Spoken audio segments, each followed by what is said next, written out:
Hi, this is Jackie Kiadii, Microsoft Certified Trainer, answering one of the most common questions I get when I'm teaching Power Query.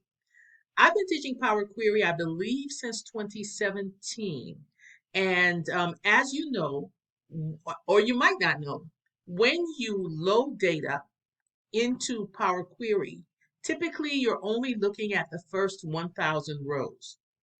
And so one of the biggest questions people ask me is, well, how do I know all of my data made it into Power Query? There is a way that you can check to find out the number of records that are in your data set, and is as simple as doing this. What I have here in front of you is a data set that I know has 8,144 records. But as you can see, it's just showing me the first 1,000 rows. So to find out if all of my data is accounted for, what I can do is go to the Transform tab in the ribbon, and in the table group, simply click Count Rows.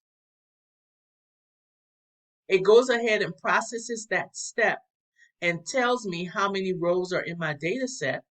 And since I don't need this in my query, I just wanted to do this as kind of like a sanity check. I can go ahead and hit the X to get rid of that step. Now I've assured myself that all of my data is accounted for in Power Query, and I can move on with the rest of my processing. I hope you found this helpful. If you did, I'd love to hear more about it in the comments. And as always, thank you for watching.